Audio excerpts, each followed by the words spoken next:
Hey, what's up, folks? How's everyone doing? Hello, hello, hello. Oh, I need to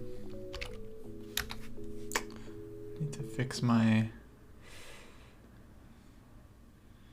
cam here. How's everyone doing? Hopefully you guys are off to a good March. Yeah, so we're doing another charity stream today. First one went really well. We're keeping it going, and we have some actually fantastic guests lined up for today. Actually, just a couple minutes. I'll be sending the link and inviting English Super GM Adams to join the stream. We auctioned off the first signed copy of his upcoming book, Think Like a Super GM, which is very exciting. He graciously agreed to sign the first copy, and also agreed to come on and offer to auction off a 1-hour lesson. So that's very, very exciting. I'll be getting him on here soon. Then I'm going to have Grandmaster Mikhailo Oleksienko joining the stream as well. Mikhailo, I actually know him. We streamed together for Coach Us a couple times. And he's from Ukraine. He's one of Ukraine's best players. He and his family apparently got to Poland safely, which is very, very fortunate. So he'll be joining the stream to discuss a little bit about what he's seen so far. So I don't think it's going to be a very uplifting interview, but at least it'll get us some insight into what's happening. Okay, guys, so for the auction, the way it'll work is it's going to be pretty much similar to how we did it on Sunday. If you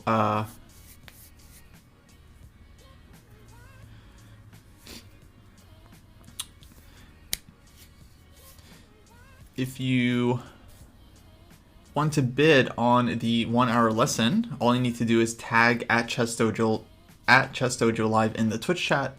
You can also hit the auction command to see the instructions, and let me know your bid. We're gonna start at $150. I think that's absolute steal, and yeah, hopefully we can get some good bids in. Also, guys, donation rewards are still live through the donation link, and I will be paying those out later today, and probably the rest of the week as well. And then the top 5 donors for today will receive this special Dojo charity mousepad board, the Dojo logo switched up to the colors of the Ukrainian flag, of course. Very, very cool board. This is actually DM Hokies and Prevaduis is doing. So I'm very pleased that they did that, because I think it's a pretty beautiful board. Did I play all the Blitz games from last time? I don't think so, but I'm still... Basically, the way I'm doing it is anyone that donated earlier, they're welcome to come and redeem their Blitz game or chess profile pretty much anytime I'm streaming ever. so I'm going to make time to redeem all the donation rewards. And like I streamed yesterday for a couple hours, and I'll be streaming today for several hours as well. 160 for the Adams lesson from Cardia Tank. Awesome. So guys, give me 2 seconds to actually invite Mickey to the stream. He's expecting a Zoom link here from me, and it'll be great to talk with him, maybe a little bit about his book.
Sorry guys, got like a million windows open here.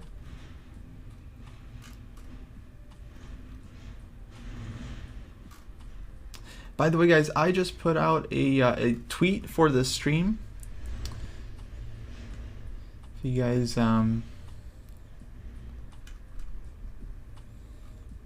wouldn't mind liking and retweeting for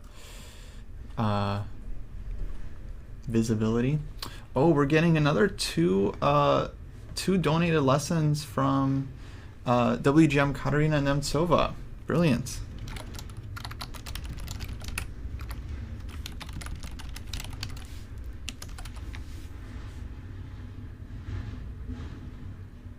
Thanks so much, Katarina. Let me add that to the auction prizes here.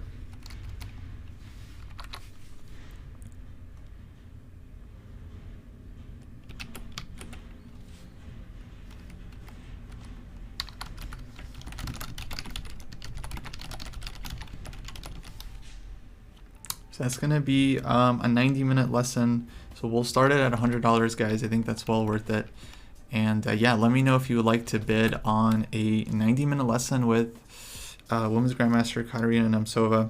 She's really, really strong. She's played in a bunch of U.S. Women's Championships and almost won it several times, actually. Very, very nice person. I've worked with her a couple times, done commentary, and I know she's a great coach, so well worth it. And there's 2 of these lessons available, so let me know, guys, if you want to bid. Oh, thank you guys for retweeting. Really appreciate it.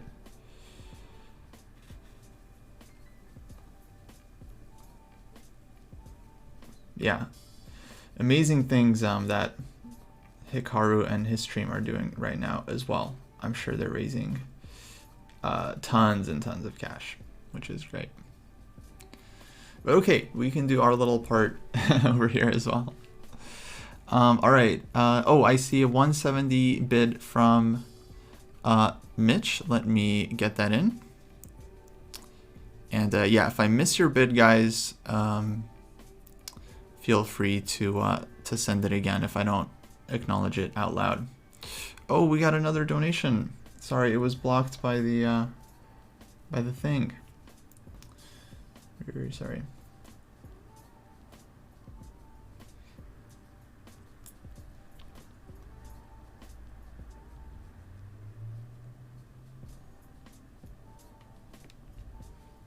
But thanks so much. Also, people were asking when we got over $10,000. So we actually got a big contribution today, $1,200, from Killer Chess Training as part of their promotion. They promised all the recorded courses that people purchased on Sunday would go towards our fundraiser, and so they've already dumped that cash in there. So thanks a lot to killerchesstraining.com.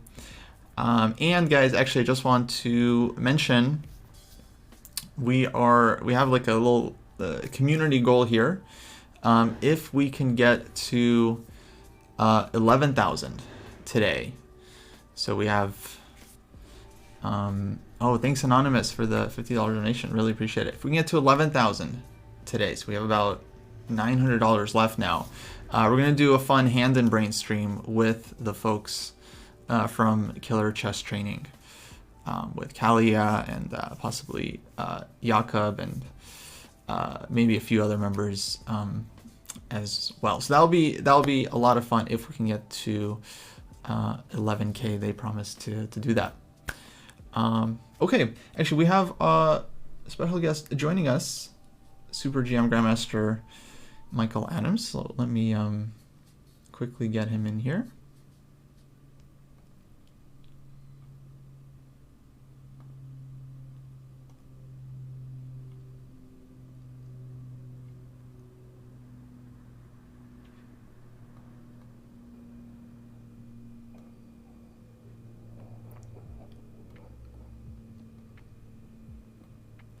Hello, hello.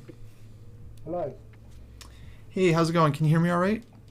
Yeah, I think so. Oh, awesome. Great. Let me... My sound okay? Yeah, sounds fine. Let me just get your camera in here real quick.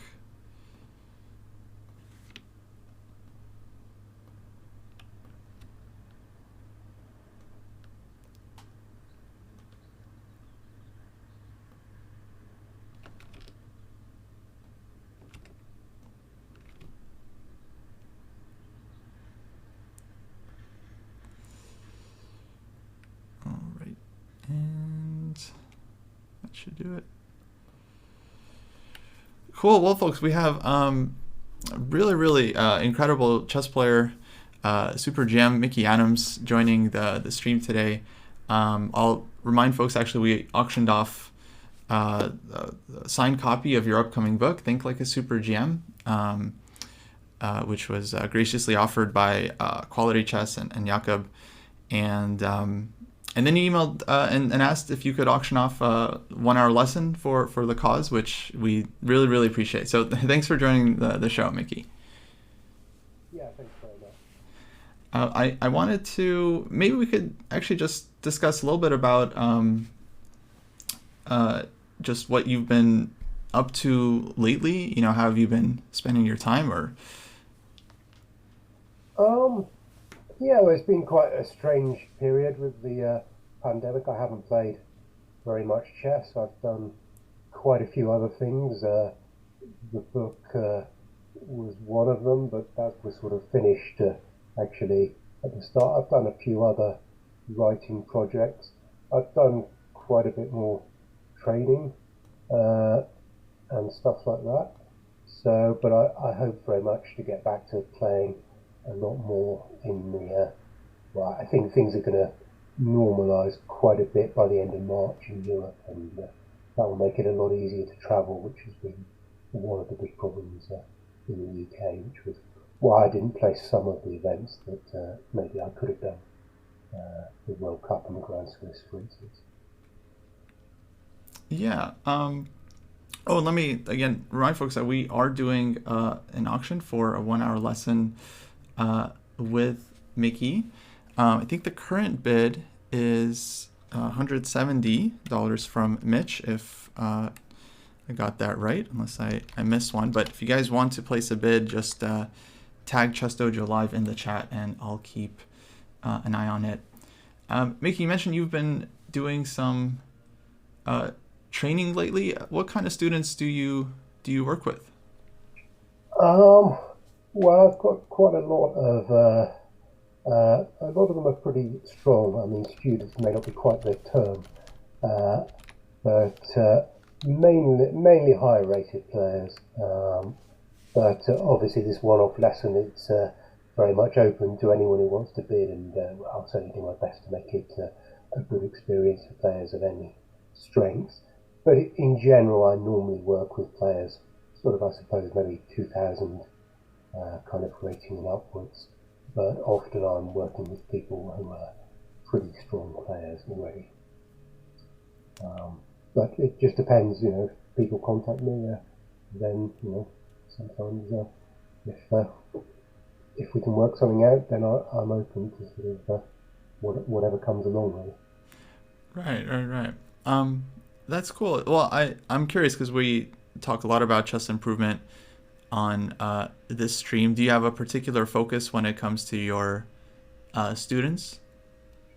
Well, a lot of them actually come to me with kind of very clear goals. I think with stronger players, they often come to you and say, they have a particular issue they raise, and then we try and address that.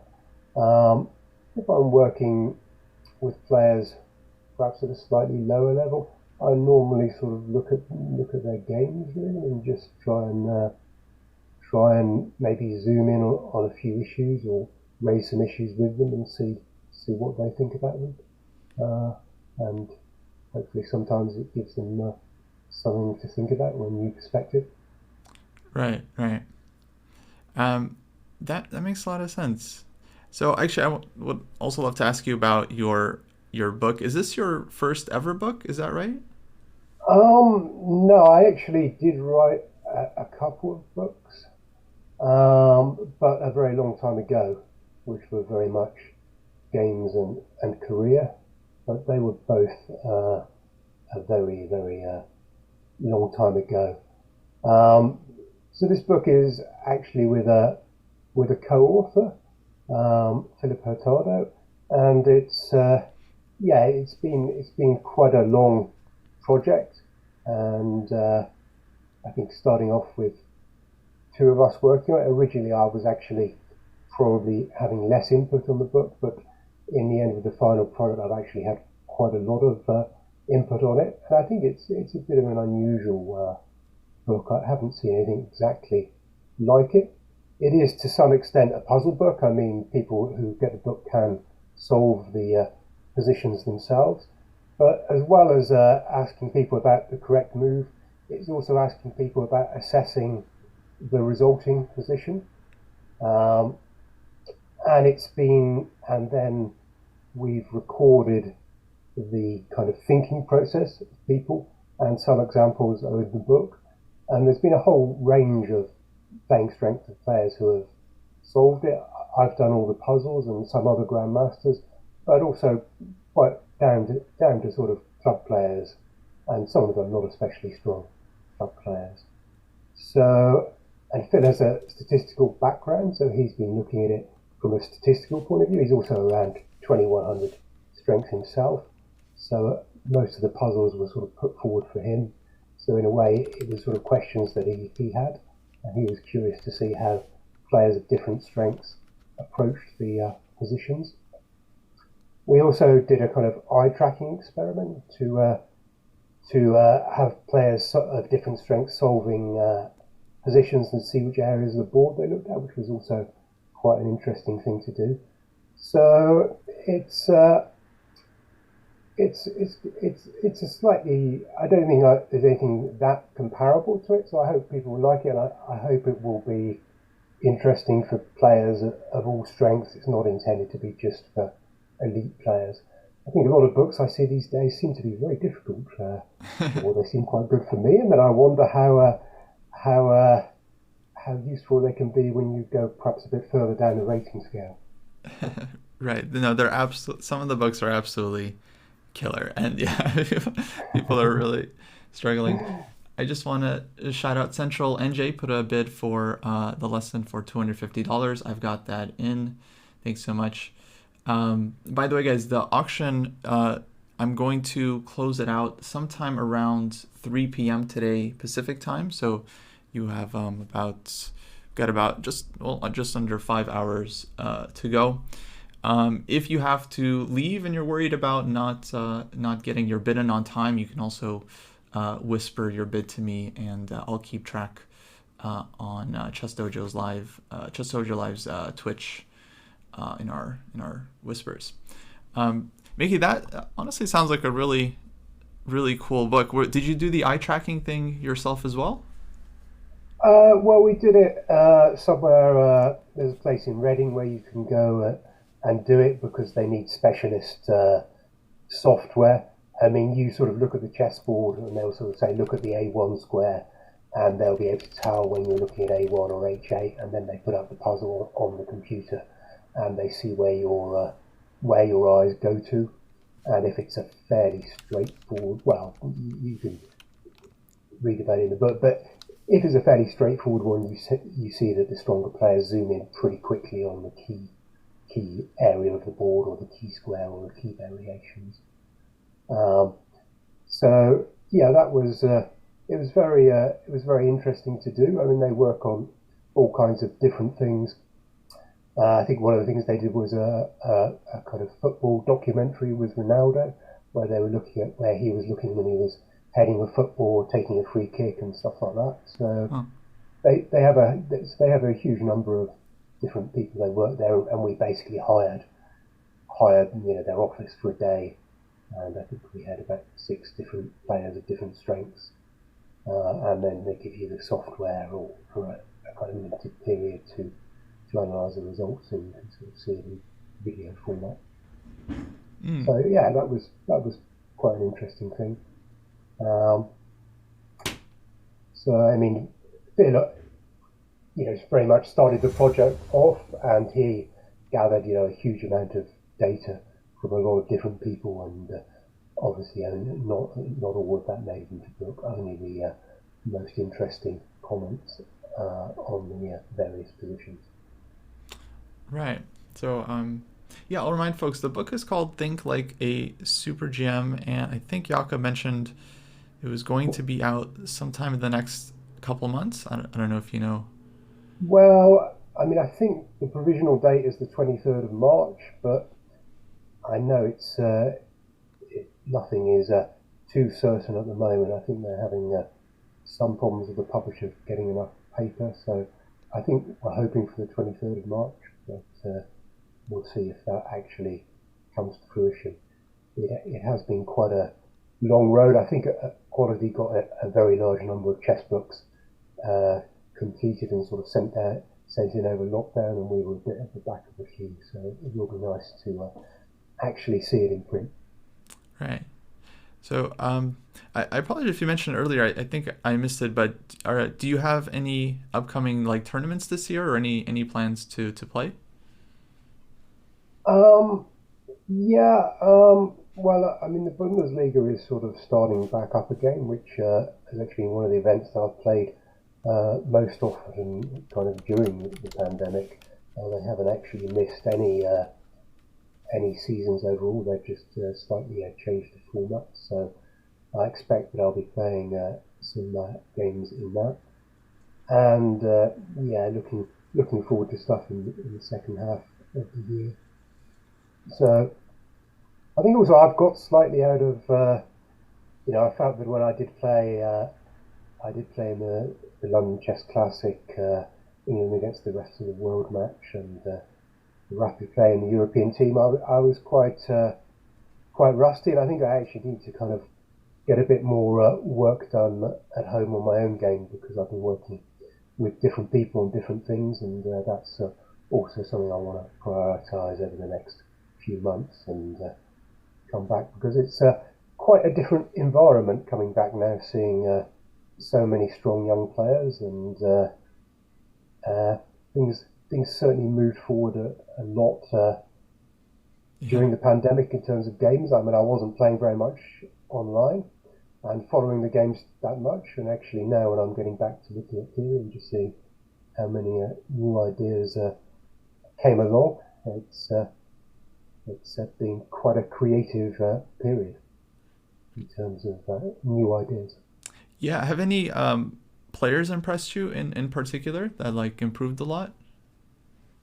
Well, too many to mention, Yeah. really. And I think also, I mean, the rating list is obviously struggling very much to catch up, because there are clearly a lot of people who need to get a lot of rating points, but then they're also playing against a lot of underrated players. So I think it's going to take quite a long while for things to really shake out in terms of rating. I haven't actually played against that many young players myself yet, so I mean, when I have played, I haven't really played a lot of young players, which can happen sometimes. So I guess that will be also something interesting to see when it happens.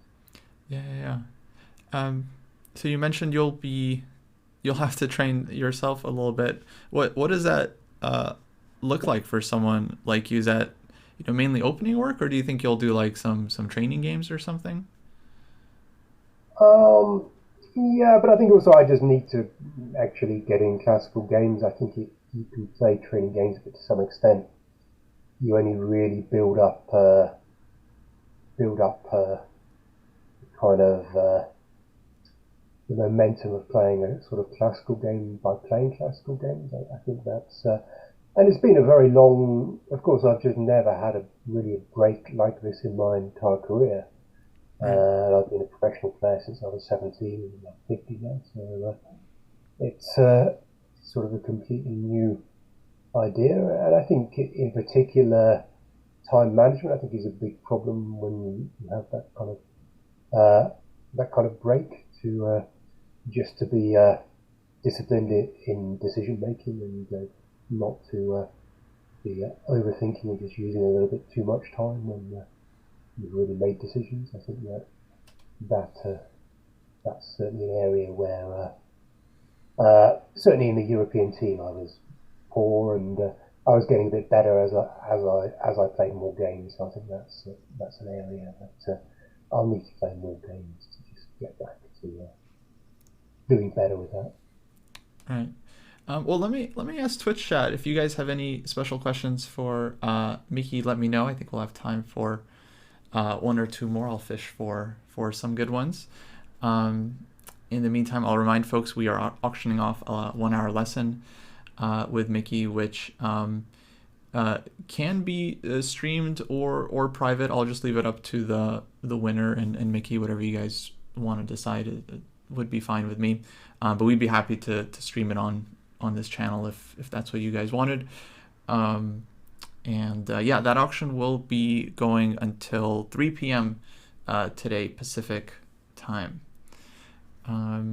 So let's see. Let me give folks a second here to come up with some good questions. Any plans to have a best games book? I know you wrote one much earlier, but presumably you've played a lot since then. Perhaps it would depend a bit how this current book goes, I guess, because it does take quite a while to actually get a book done. So if this one's well received, maybe I might do something like that. I might also consider perhaps instead doing something perhaps with Chessable. But it's something I've thought about a bit. I did make a kind of provisional selection of games, and I do have quite a lot of games that I could look at. So, but I don't know. It's a big project. It's not something I've got enthusiasm to do in the near future. Gotcha. Another question here. With such a seasoned, impressive resume, as one of the best players of your country for so long, how do you maintain your ambition and motivation to improve? Because yeah, you've basically, I mean, you're better than anyone and me could ever hope to even reach. I mean, I know you're humble, but I mean, you're truly so. What is your motivation to improve exactly? Well, I never really sort of lost the motivation. I mean, even relatively a long time ago, over 10 years ago, I wasn't really that sure how long I'd be able to maintain my level, but I'm more or less resolved to just say, well, I'll just keep on going and see how long I can try and maintain my current level, really. And I was really only to an extent looking ahead maybe a year, 18 months, maybe 2 years at the most. And that's still really the situation. I'm not really seeing it as something that you can hope to maintain, but I'm willing to try and keep it going for another year and just see how it goes. But I've been quite surprised. I didn't think I would be able to maintain my level as long as I have, but I think you just have to be, I suppose, like with anything, you have to be willing to move with new developments and to keep abreast of new developments. You have certain advantages with experience, but there are obviously certain disadvantages as well. That your energy levels are never going to be as good as they were when they're younger. You can only really try and sort of minimize the damage there. But on the other hand, you do have some experience, and because I worked quite a lot prior to computers, that does give you a bit of a different insight sometimes to players who have worked their entire life with computers. So I feel judgment is a big thing, and I try and use my judgment a lot in all aspects of the game when I can. I hope and try and look for the type of positions where I think I'm comfortable, and perhaps sometimes my opponents aren't, and that's one of my big philosophies. And normally, when I'm successful with that, it normally works out well for me. I've got another question for you here. I think from I am David Pruis. How do you feel about Chess 960? Yeah, I actually quite like it. I did play one of the early matches with Peter Lecco. I actually lost the match 4.5 to 3.5. It was quite interesting, but no, I actually quite like it. It's always been a bit surprising to me that there hasn't been more kind of take up of Chess 960 and more tournaments organised. I mean, the one I mentioned was in Frankfurt, where Hans Walter Smith was quite keen, and he organised a few events, and I do think it's quite an interesting thing. I remember one of the things that he said that he liked about it was he said for players who might have retired from chess and they wanted to come back, but they were a bit daunted by opening theory. But if it was Chess 960, they were less afraid to come back because then they played more on a level playing field if in Chess 960. So I think there are some positive things about it.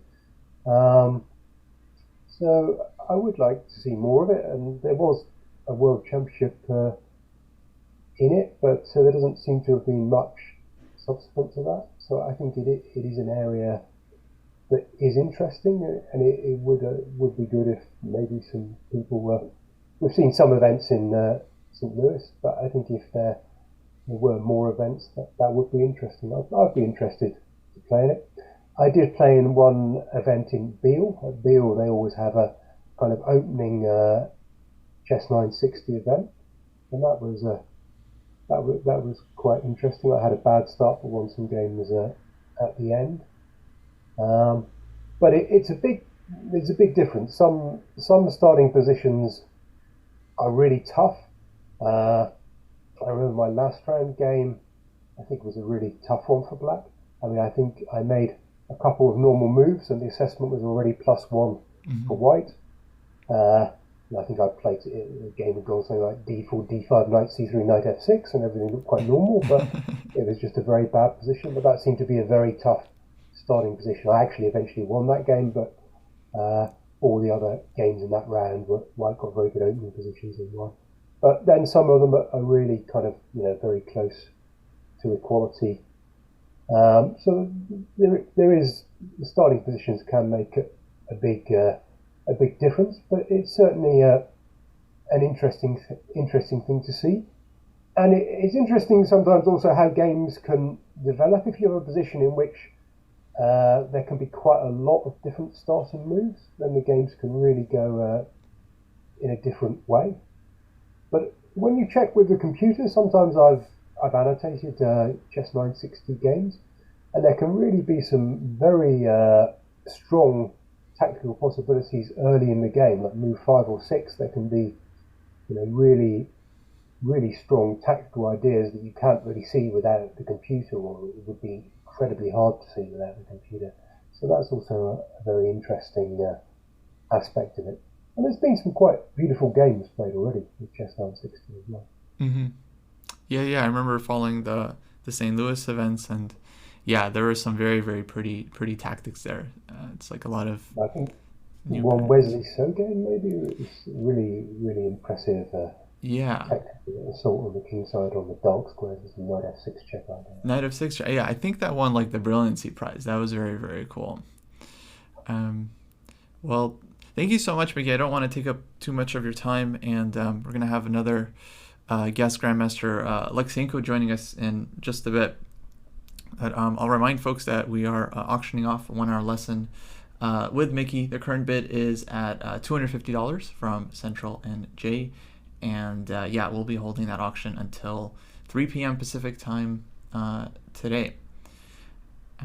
Well, we truly appreciate Mickey donating to help the cause. It's every little bit counts and is truly appreciated. Yeah, thanks very much for having me, and looking forward to the lesson in the future. All right, very good. I'll go ahead and let you go, and thanks again for joining us. Okay, thank you.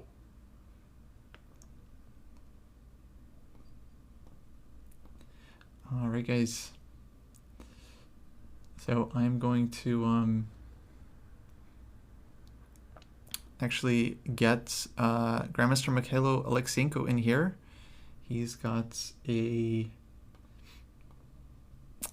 presumably a lot to tell us about the current situation. And actually let me as well show that, yeah, we actually have two items available for the auction. We have the 1 hour lesson with Mickey, of course, who is, yeah, super, super nice guy and very, very generous. And we have two 1.5 hour lessons available with WGM Katarina Nemtsova. And current bid for that, I think last one I saw was 125 from Mitch, but let me know if I missed any. Yeah, I mean, really, really nice of him to join us. He just offered. We didn't, we didn't ask him. He just wanted to help. Okay, guys, give me a moment here to bring in our next guest.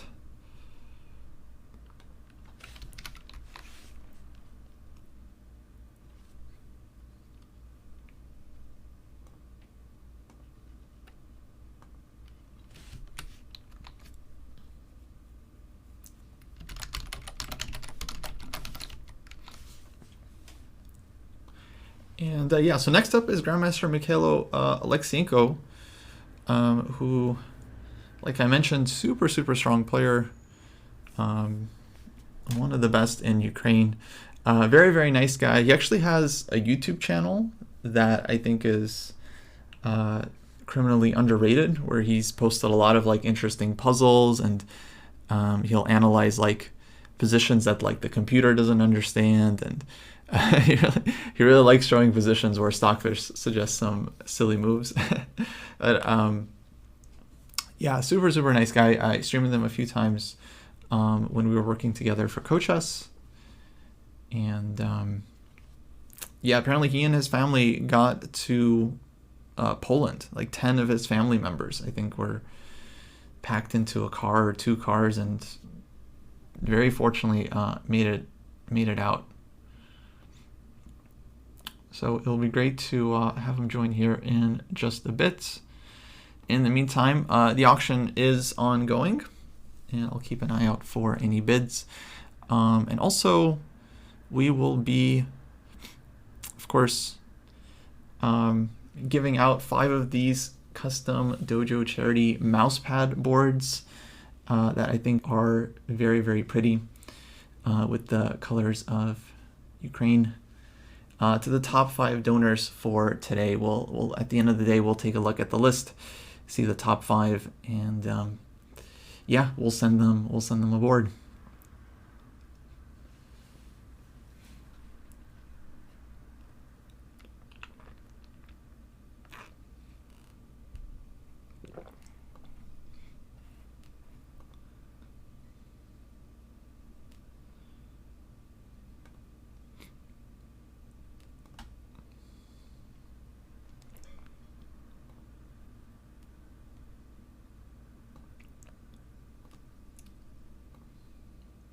Also, guys, our first community goal, if we can get to a total of 11,000 raised, then Kalia and Jakob from Killer Chess Training, they promised they would do a kind of fun hand and brain stream with us, where you guys, the people that donated, will be able to be the brains for the game. So you'll get to be like a guest brain.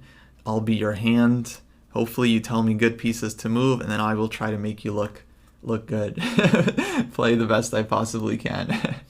So that'll be a lot of fun. So that's if we can get to 11,000. That's kind of our next little goal here. We'll end up doing another stream with them. So hopefully we can make it happen.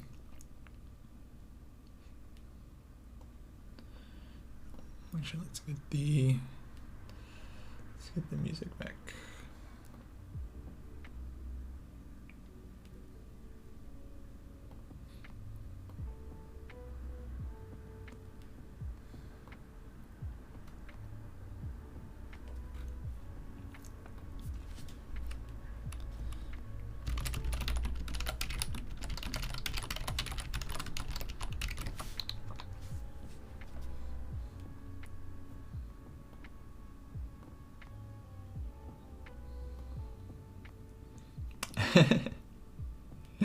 Oh, right. So yeah, I replaced the $100 reward with me condemning something. So if you donate $100 today, just let me know and I will condemn something of your choice, either live on stream, or if you want, I can send out a funny tweet on your behalf.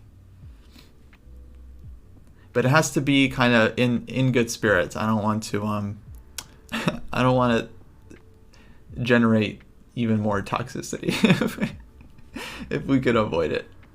So it has to be relatively, I can condemn pineapple pizza, avocado toast, boomers. I could just condemn all boomers.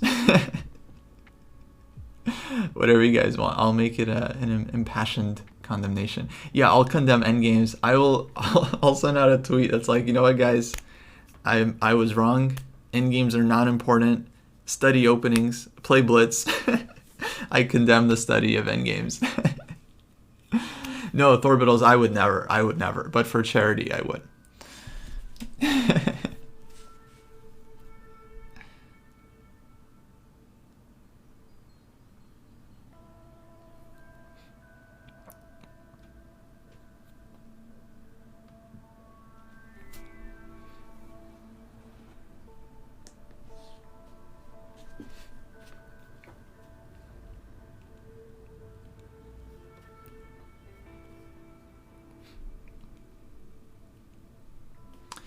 Hey Cartier, if you would like to do that, that'd be great. I'd be happy to add it.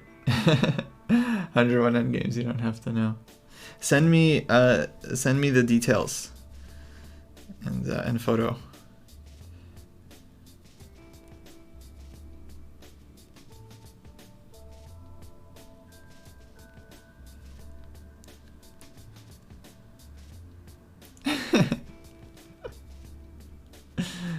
Yeah, absolutely.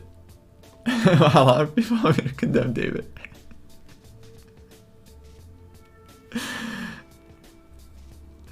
So funny.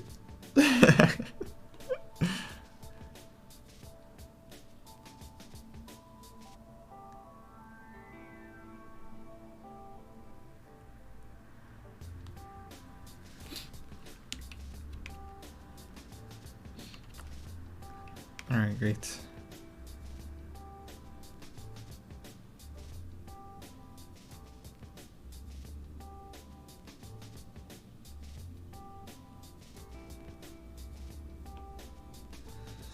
Oh boy.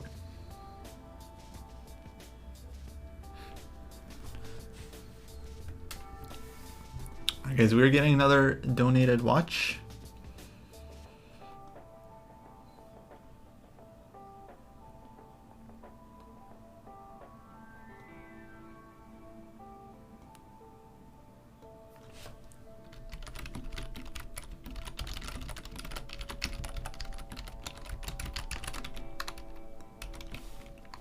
And let me get that set up so I can add it in. Cool.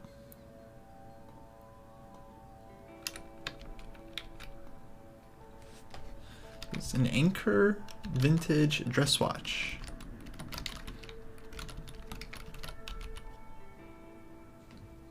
From the 60s. In good used condition, gold-plated case. German hand-wound movement, Osco caliber 1060 with 21 jewels. Starting bid is $30, and I'll put the watch up on the screen here in just a sec for folks to check it out. Although we're going to be running out of auction space here very soon. Guys, stop donating stuff for the auction, okay? No, I'm just kidding. We'll figure it out. I'll just move it. I'll just replace the donation rewards. Let me show you guys the watch here.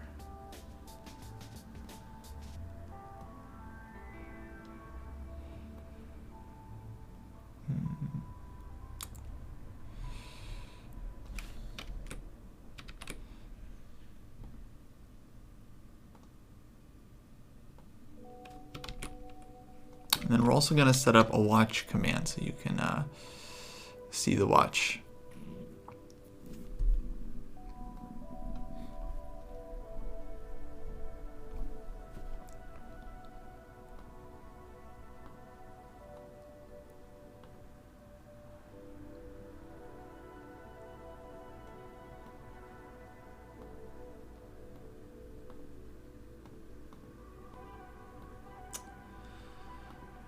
This is being a little wonky. 1 second.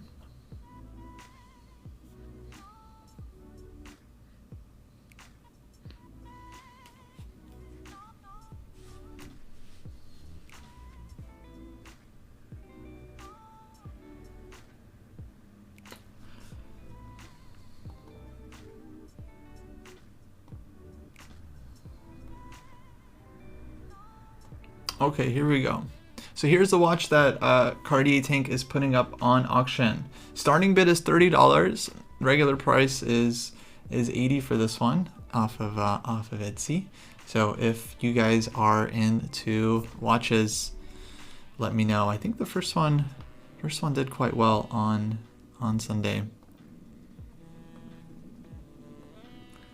Here you guys go. I didn't know you had an Etsy store, Cartier Tank. That's very cool. I like Etsy. All right, guys, there is the watch.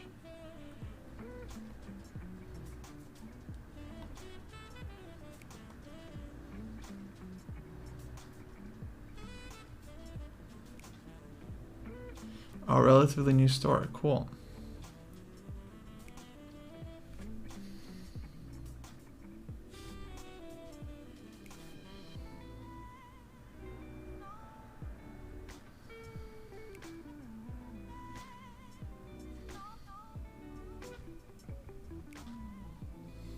Ayush, is that correct? What are you referring to?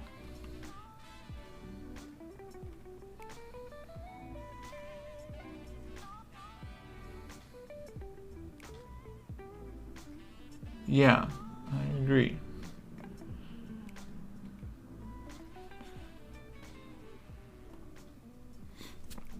Ooh, all right, guys, we have Grandmaster Mikhailo Oleksienko joining us. Let me get him in here. Just a moment.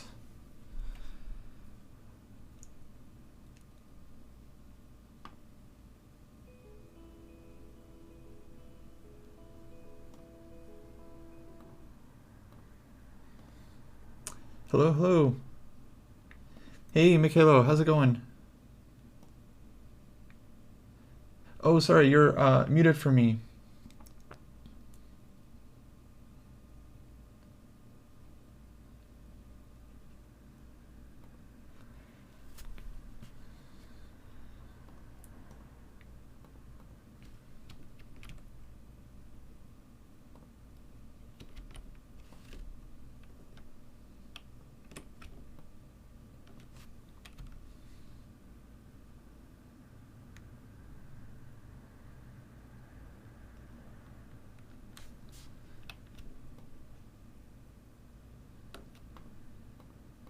I need to change the mic in Zoom or something. Yeah, all good. No worries, no rush.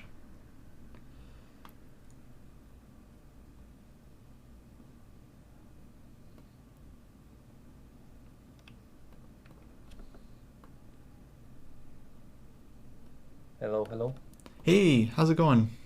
Oh, okay, finally the correct mic. Okay.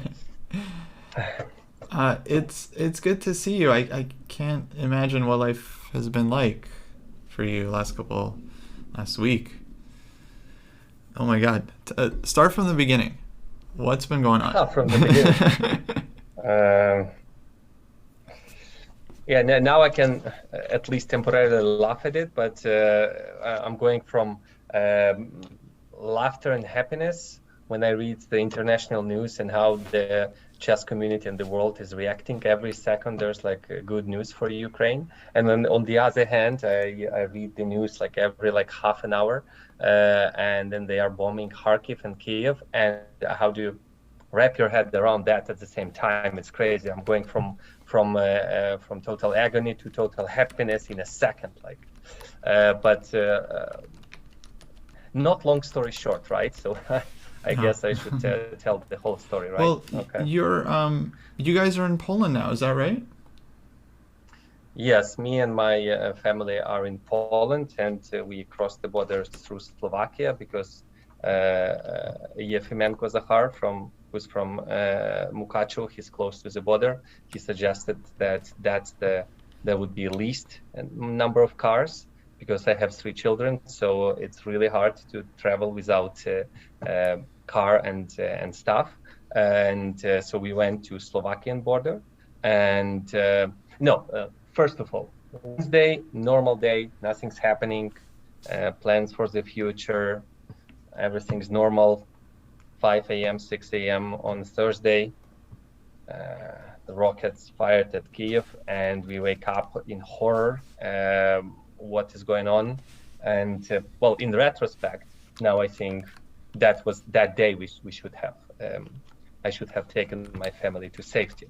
But I live in Lviv, which is western Ukraine, which is like 70 kilometers. Okay, 50 miles from. I should do the American math. Very gracious of you. Thank you. I'm not good at Fahrenheit, so I'm gonna use Celsius. So you'll have to help me here. I'll Google it for me if I had to use the temperature. 50 miles from Polish border, so it's like furthest possible point from the attack on the capital on the east, from the south. And so I was not ready to just take off that same day. And some of my friends went and took arms to defend my country. I asked that question to myself, and I was not ready to do so. Number one priority for me was my family's safety, and my family is pretty big. Well, I have wife, 3 children, my sister with two young children. Her husband stayed in Lviv and joined the army, and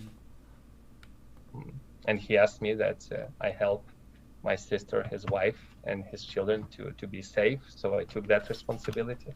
I have my mom and and stepfather, and who's American, and my grandfather who's 86, and and I'm the only one who know how to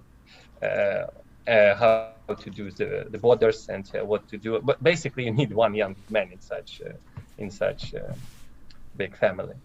And also I will not lie that I decided to do so. No, I was also terrified to go war because I have 0 experience whatsoever. And I'm also, by the way, is the connection good? Because if no, I hear you fine. Yeah. Excellent. Okay. I was also terrified. I'm not gonna lie that I'm not afraid, but I'm also terrified of killing someone, even those who fully deserve that. So we decided on Thursday. We were talking that I said I'm not ready yet, and nobody was ready. Who would be ready? Just to drop everything and leave for indefinite, unclear amount of time to a foreign country.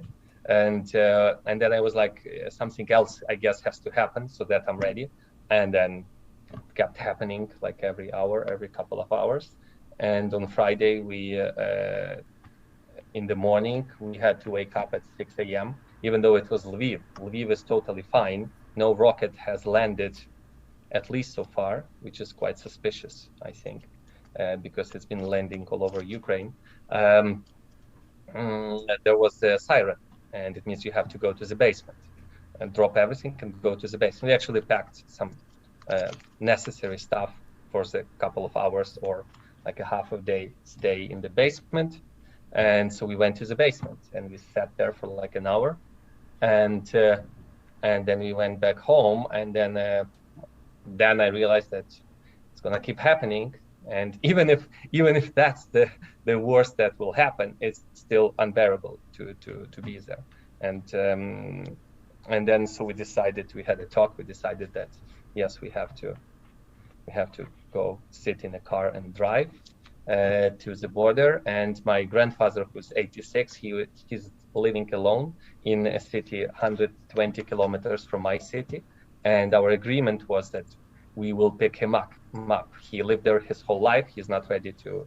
He doesn't want to move. He's been when he was a child, he had to leave Poland. Ukrainians living in Poland in 1940s were forcefully moved to Soviet Union, and but they were not forcefully moved. His father understood that they need to leave, otherwise they would take everything and they would still leave. So they collected all their possessions. They left land and a house and then went east to Ukraine. And it was a couple of months, and he was 9, so he had to leave his house for forever, basically, once. And of course, it's a traumatic experience for a young boy. Anyway, so he's 86 and he doesn't want to leave the city unless absolutely necessary. So we had to drive 120 kilometers, my mom, to take him, so that we can fit 11 people in 2 cars and pack whatever we can. And then I called Zakhary Yefimenko, which border crossing point. Of course, there are no flights. It's been closed instantly. So the only option is by car or by bus or walk. You walk through the border, but if you walk, you have 0 possessions. If you go by bus, you have some possessions. But if you drive by car, you can have at least a bare minimum. So we decided to take a car, and we went to the border of Slovakia. And it was funny, we were not the only one who decided to do so. The whole Ukraine is basically running away. If you look at the map, on the south, there's Crimea, which is illegally owned by Russia. And the sea is controlled. On the right part, on this eastern part, there's Russia. On the north, it's Belarus, who's total. Ally is a strong word. It's like subordinate, I would say, of Russia. And so we have only the western border with Poland, Hungary, Slovakia, and Romania, and yeah, I think that's it. Moldova. How long did it take to get to Poland? Well, we went to Slovakia because everybody's going to Poland, and we figured that a small crossing point in Slovakia would be easier, and that was. I'm extremely grateful to Yefimenko, who I think he stayed in his city for suggesting that. And so we drove there, and we were going to use the first we wanted to go to Uzhgorod, which is like the southwestern point, very close to, literally on the border with Hungary and Slovakia. And to go there and have some rest and then go. And then when we were driving on the highway to Uzhgorod, 100 kilometers before Uzhgorod, 100, and it's a highway. So imagine a highway, and there's traffic jam on the highway. 100 kilometers before the city, which is on the border. What? Not traffic. Can you hear me? Yeah. I lost. You're saying okay. Sorry, traffic it was jam. Too quiet. I saw that. 100 kilometers, not traffic. There's literally a car in front of you, and then another car in front of it, and they are barely moving, just like walking. So I calculate approximate speed. We're just basically walking to Uzhgorod, and it's not the border yet. It's just the city next to the border. And I was terrified because, what are we going to do? We have 5 children in 2 cars. We have old man. We said, what do we do? And then I because I assumed that we can have a stop in Uzhgorod. would just continue. When it hit me that way, and everybody's sleeping, it's late at night. And so then I figured that we don't need to go to Uzhgorod. We immediately go to the crossing point. So we turned the car and went the opposite direction, went around a little bit, and went to that border, which was a little to the north of Uzhgorod. And when we were about like 50 kilometers before that border, same story as with Uzhgorod, just a car standing there on the highway, and you just stop behind it, and then somebody stops behind you, and so on and so on. And I'm like, and we were moving like walking, and I was panicking because I took responsibility for like 10 people, and now we're here stuck in the middle of the night. Kids are crying. Grandpa is having a very hard time because he needs to go to the bathroom, he needs to sleep, he can sleep, and so on and so on. And we were standing in that line, barely moving for, I don't remember how many hours, 3, 4 at night. And then at some point, I think I went outside. I asked my wife to take the wheel, and I went forward, and I realized that was I'm not sure how to call it. We call it block post. Like if you have like bricks that vehicles cannot cross, and armed Ukrainian forces just checking every vehicle, and that was the delay. So I asked them what's behind that block, and yeah, then you drive to the border, and I'm like, so that's the delay. So on every region there's this checking every car, so that we have unfortunately so checking every car, checking all the documents, even though it's not a border. So then we crossed that, and then we drove 50 miles, 30 miles to the border. There was a gas station, so we were quite happy. Oh, that's it, we were very close. So we put gas in our cars, had some coffee, and then we drove border, and same story is there. The border is 2.5 kilometers. Like if you use Google Maps or Waze, it says 2.5 kilometers, which is a little less than 2 miles, 1.8 miles. And there's a car in front of you. And then you stop there, and there's a car in front of it, and so on until the border. And I'm like, okay. And that's it. That's what we did. We were standing there, moving. The approximate speed was 5 to 10 cars in an hour. They were moving. So it means that one car in front of the line has passed the border. So it would take, 5 to 10 cars per hour. And there were a few hundred cars in front of us. I don't remember the numbers, 300, 350. Basically, we were just living in our cars for a day, night, and another day, and moving every 10 minutes, one car on average.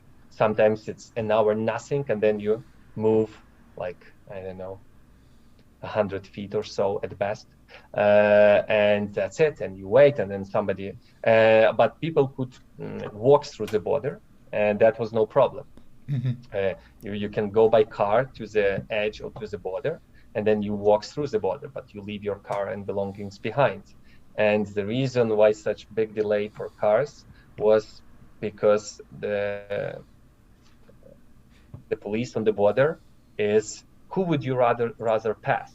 The whole car, which you have to check the luggage, check the documents, check the insurance, check everything, or in the same time, like 50 people that are walking, and there are women with small children. No men could get out of the country until they clarified that if you have three small children, and you have all the documents, that they may let you cross the border. So until the last moment, I was not 100% sure whether I don't leave everybody behind and just go back.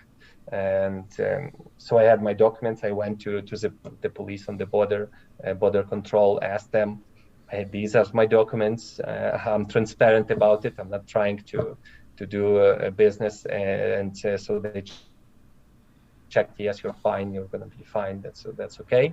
Because a lot of men would just drive their wife and children to the border. They would walk through the border, and then they would take a car and go back. defend the country. And so we were crossing the border like really, really long time, and there were a lot of people on the border, small children, moms with infants. When the men cannot cross the border because we have a war, and the moment the president declared that, there were families on the borders that were crossing, and suddenly it says, yes, that man that just passed, he's fine. From this second, no man can cross. So the families were there waiting in cars for God knows how long. And I can only imagine what they were going through anyways.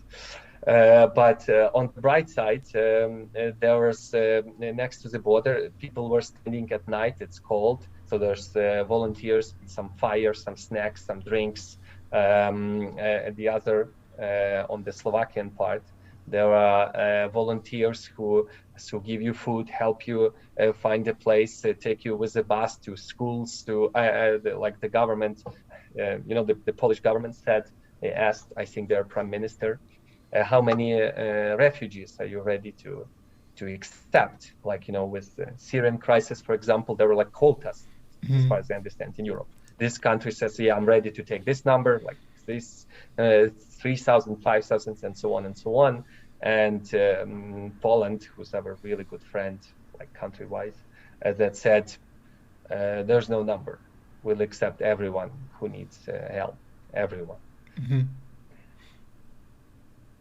And so the Slovakians, and so they help people find a place to stay, have food, and have on government level. But there's always, whatever, like with our Ukrainian army, the government does its best. We still have thousands of volunteers, hundreds of thousands of people donating, because there's never too much help to those who need it.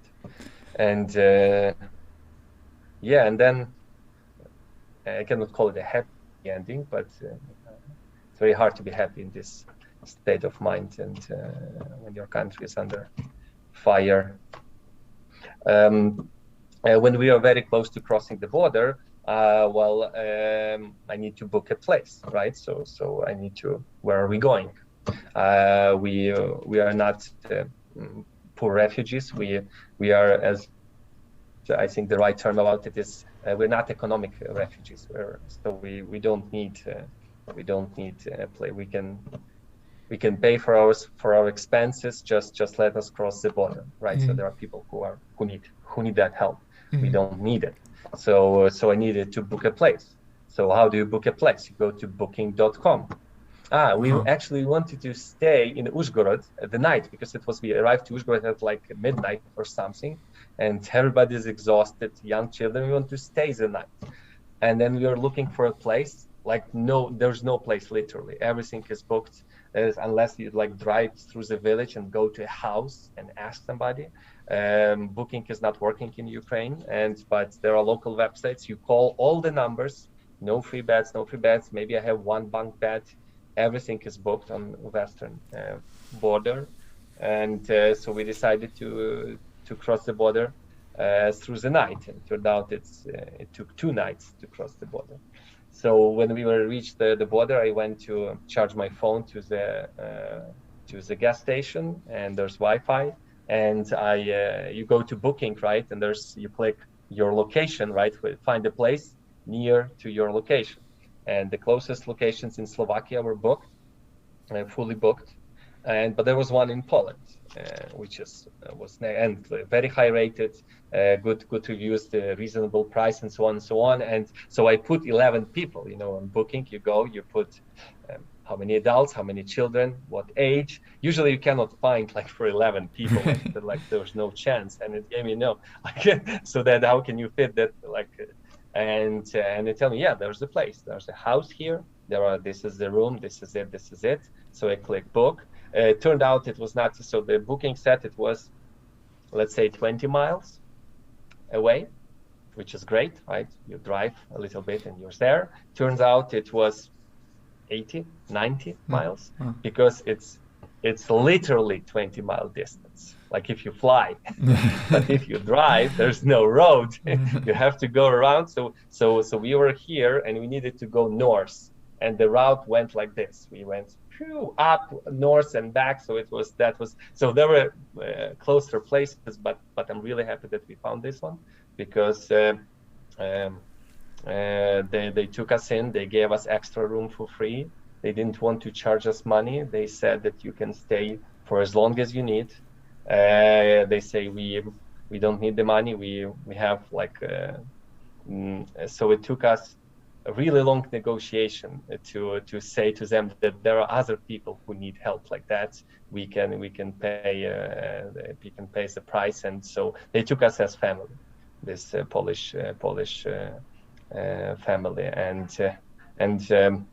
it's really great to feel this unity of the whole world. And so they are Polish family that owns a house in Carpathians. Carpathians are Ukrainian mountains. Okay, not Ukraine, they're in there, but when I say Carpathians, this is Ukraine. We go to the mountains to ski, to enjoy vacation, and we're just on the Polish border of the same mountains. That's Ukraine is like, I don't know, 50 kilometers away by direct line. And they took us as family, and even though they don't speak English and I don't speak Polish, my wife somewhat speaks Polish, but the way we communicate is they speak Polish and I understand it, because Lviv, my city, was part of Poland for quite substantial amount of time. They call our city, they love our city. We have great architecture, we have great history, and they love to come and visit and have our coffee and so on. And they call it, because our city is Lviv, but in Polish it's Lvov. But like if you love somebody, you can have like pet names, like soften, you soften the name in it a little bit. So it's Lvov, but Lvovek is like when you call a small child. I'm not sure if that's in English. How do you call a softer name for a kid? Like there's a strong name. I cannot think of an example. Kostya, for example, your name in Konstantin is the full name in right. That's a full name. That's a big adult with mustache, right? But Kostya is like a little softer name. Right. So they call our city Lvovek, like they love it, Nash Lvovek. And so there's lots of Polish culture and language in my city, so I understand Polish language, and they understand. I just speak Ukrainian, and they speak Polish. That's how we communicate, and there's no borders, nothing. It's so they took us in as family, and we're gonna stay here for a while, and updating the news every half an hour, and it's really hard to even go to sleep. I go to sleep every time. Terrified. Just now I'm going to the something new happened. Our forces, according to there was an assignment to kill our president, but to the Chechen president Kadyrov, and he sent his troops to just remove our president Zelensky, and apparently now they caught them. And it's like every half an hour, there's like something's Putin bombed something there. Our forces killed a few tanks and it's like I could not imagine. I always thought it's the books, history, Second World War, and so on and so on. It's we'll never see it again. It's all history. I remember very clearly when I was, I don't know, 17, 18, you're supposed to be drafted to the army. We don't have a professional army yet, but so you have to, if you finish school, you go to the army, unless you go to university. And I went to university, and then I went to do my PhD thesis, so I never served in the army. First I was a child, then I went to university. Students don't go, and then if you continue the scientific study, then you also are not drafted. And then I turned 25, and back then it was if you turn 25, they don't draft you anymore. And I turned 25, and the draft is like a few weeks after my birthday. So it was like I never went to the army, and I remember this very clearly. I was like, why do we even need army? I was like, it was such a childish, infantile approach to the worldview. I was like, wouldn't we live all happier and wealthier if nobody had an army? You know, those people that are in the army, they are not producing any value, right? They are not doing goods. They're just preparing to kill someone. Imagine if all of them worked and created goods for others. We would be wealthier and happier world. And but if there's one who has an army, you have to have an army too.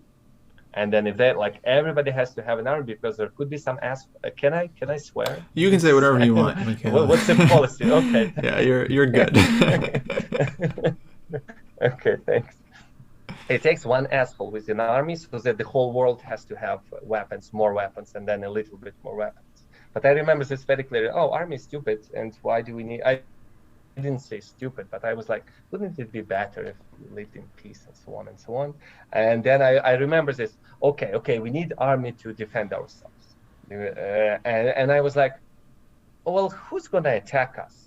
Russia? That was, and it was a sincere counterexample in my mind. That was like, Russia? No, that was my worldview. It was like so unthinkable that was my argument. Like, who, Russia? Like, no, nobody would attack us. That was my view. Luckily, it was not the view of our president. So, so here we are. Yeah. Have you? Are you in touch with any other chess players from Ukraine? I know that Yefimenko, at least when I called him a couple of days ago, he stayed there. I know that Elyanov went from Kharkiv to Lviv and stays there because it's the furthest point you can go to. Mm-hmm.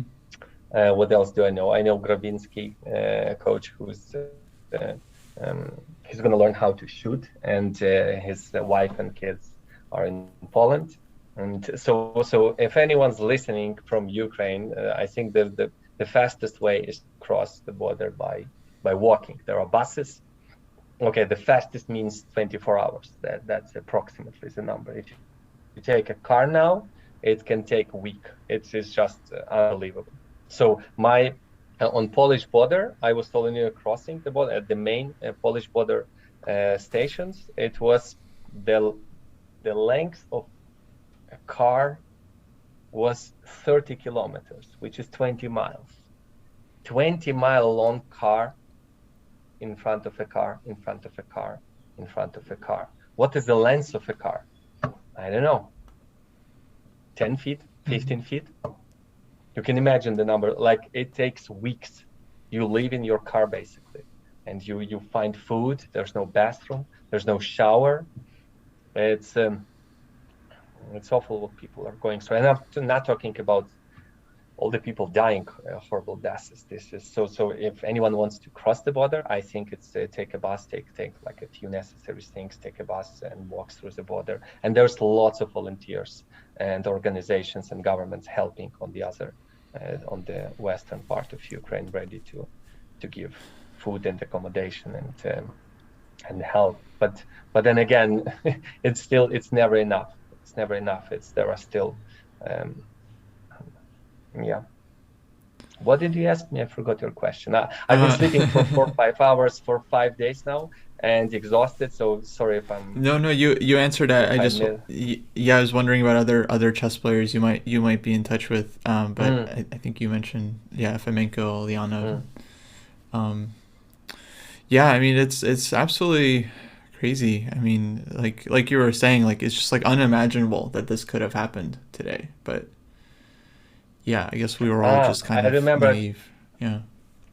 But Kasparov was saying it all along, all the time. Right. All the time he was saying that Putin is crazy. He attacked Ukraine first time in 2014. Maybe people forgot about that. To Crimea, attacked East, Donetsk, Luhansk, took over there, put the puppet presidents, whatever the name is, shot we even forgot already, the Malaysian airplane, MH17, in 2014. Just the rocket flew and shoot the plane with 298 people in it from the Russian-controlled territory, from a Russian-owned book, which is a device to shoot the planes. Nothing. So I was asking these questions myself in my mind and to my European and American friends. What else he should do so that you start acting? He attacked Ukraine. He killed, we already have, I think, 14,000 people dead before this Thursday. He shot the innocent plane. He poisoned his political opponents in the middle of Europe. Where was it? I forgot.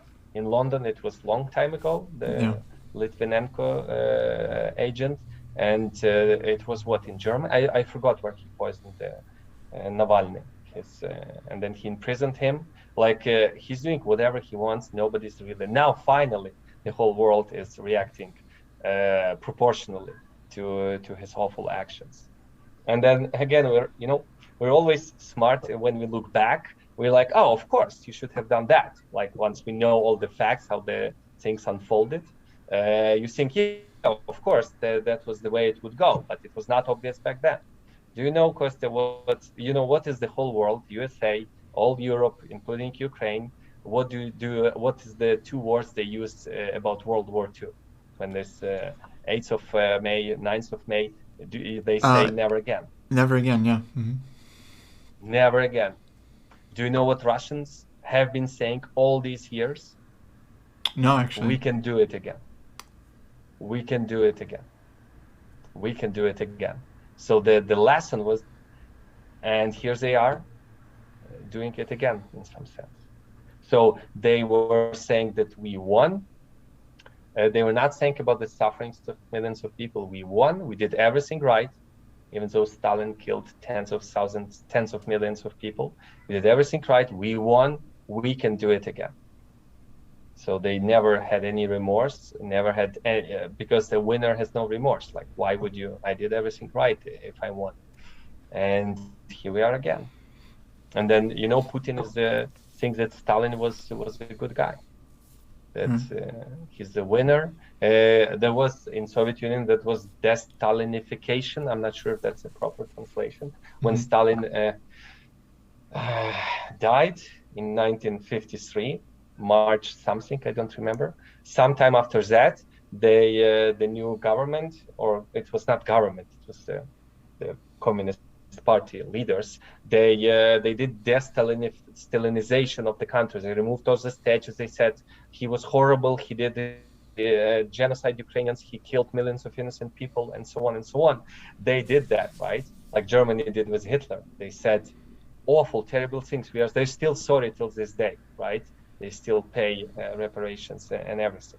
So they learned their lesson, and they are now fantastic, peaceful, even too peaceful country. They were not, until the last moment, they were not ready to help Ukraine to its best abilities. So they learned their lesson. And so my hope is that when Putin dies, that Russia would have the deputinification of the country. They would realize that what horrible things he's been doing and how he was lying to them all these years about us being the enemy and him being the liberating us from us.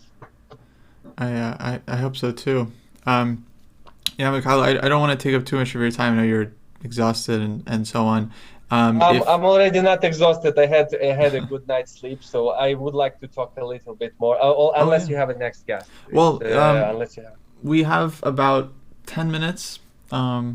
Sorry, our schedule is a bit busy, but actually I would love to put you in touch with Ben Feingold, because he's doing all kinds of streams for Ukraine now, and maybe we can get you on his stream as well to talk to his fans, because he has even bigger reach. Much bigger than we do. I would love to do that, because there are people who are fighting. There are people who are serving the fighters. This would be my small, what they say, nail into Putin's coffin in some sense. This is the way I can contribute to Ukraine's victory.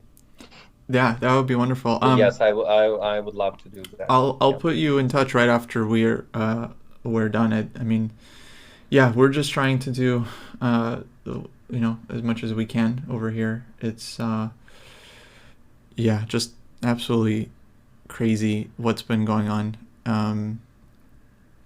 And yeah, very hard to live like normal life while all this is happening. I mean, it's nothing compared to Ukraine or even in Russia. I feel like they're suffering too. All the people that are not interested in the war, like are against the war, they're also being punished by Putin.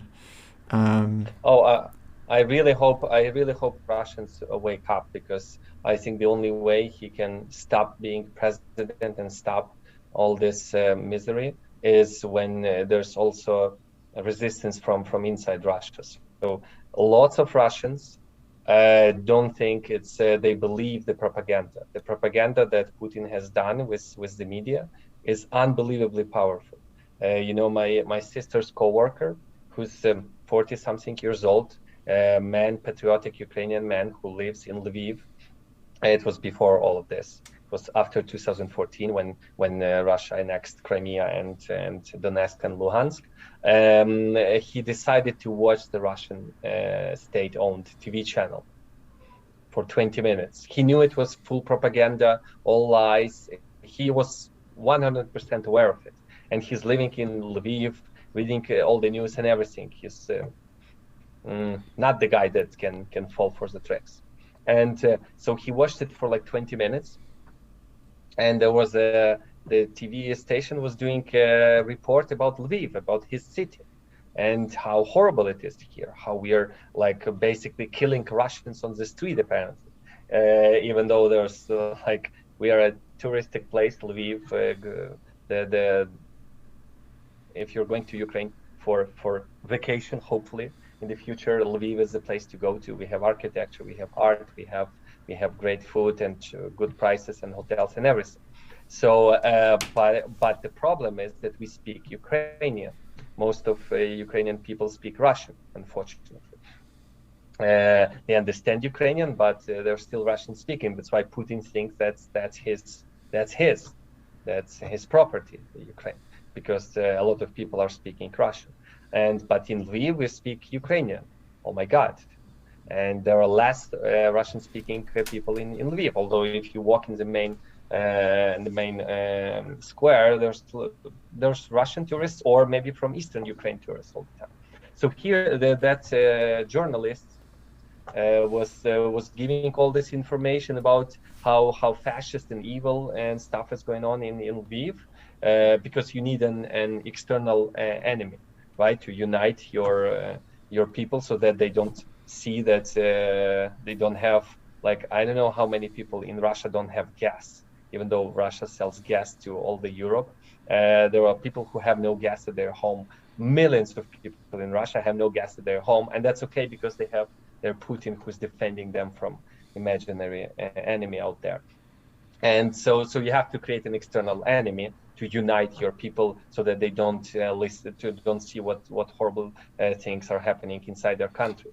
And so Lviv was one of the enemies. And so he watched for 20 minutes that station. So he turned it off, and then he was like, huh, maybe I missed, maybe it was in news, maybe I missed something, maybe there was something like this happening, but they were just saying because they were so convincing and so on. He started having doubts in 20 minutes watching that propaganda.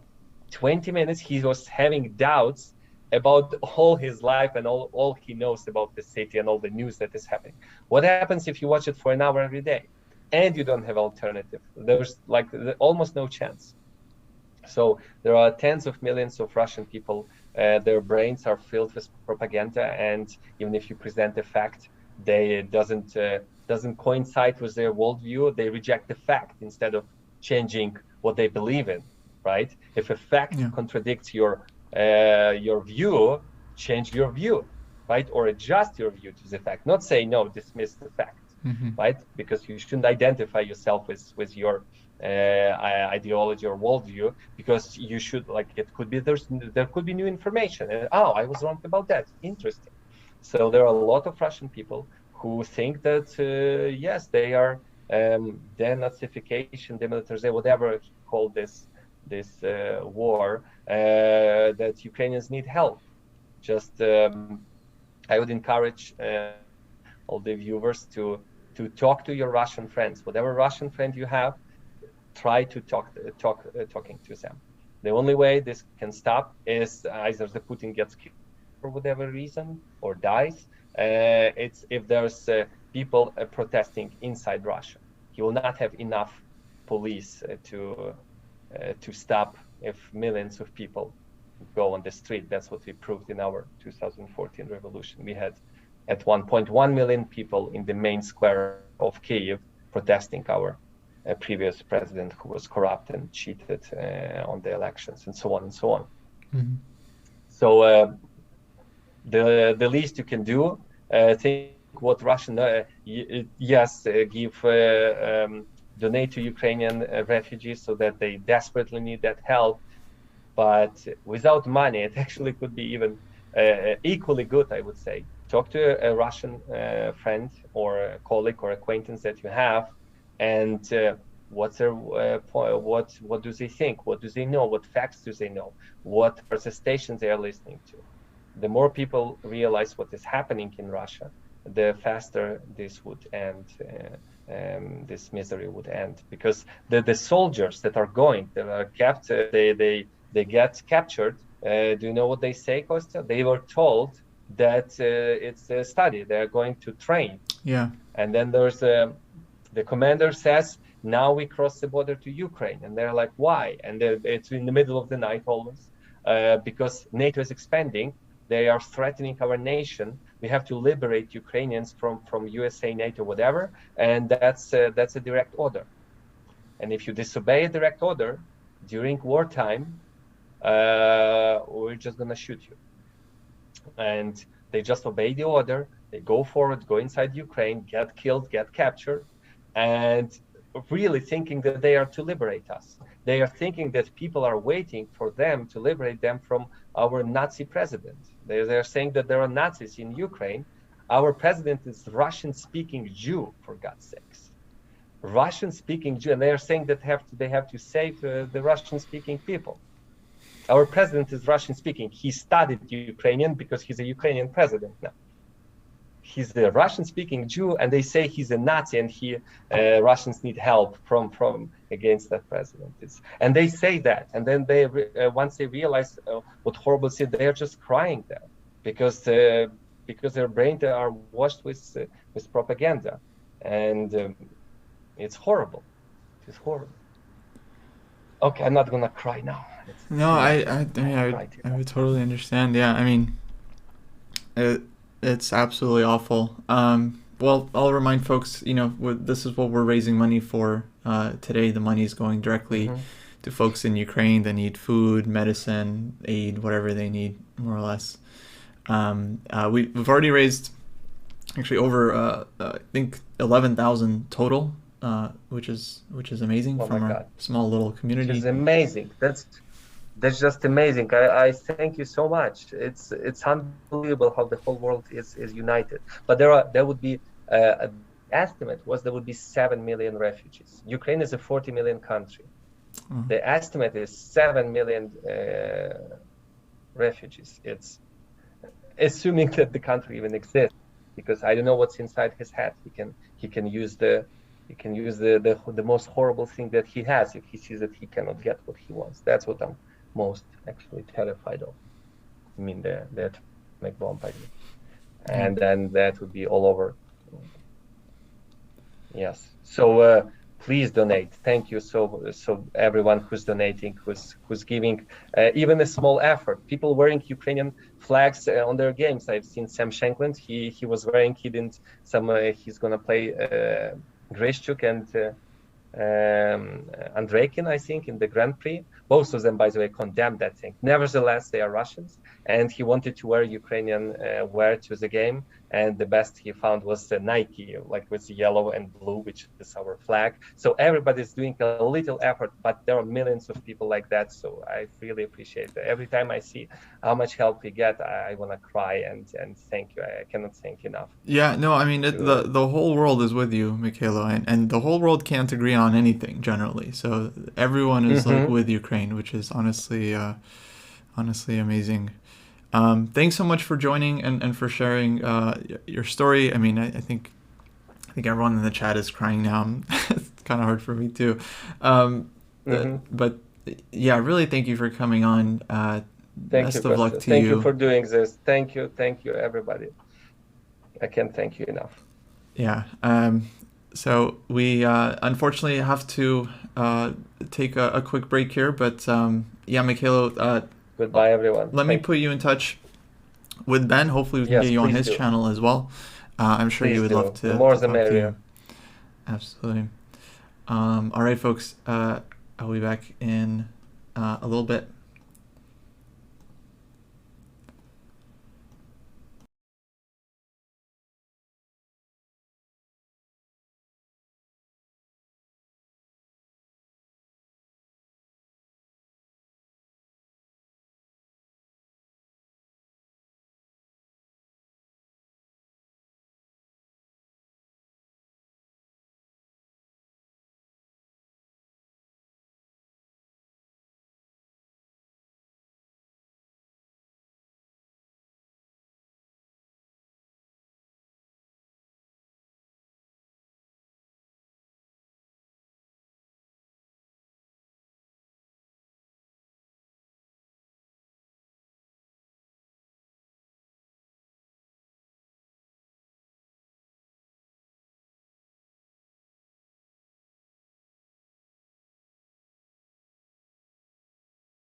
Hey guys, yeah, so that was obviously really difficult to listen to, but I really appreciate Mikhailo for sharing with us. Definitely makes me feel very grateful for what I have here.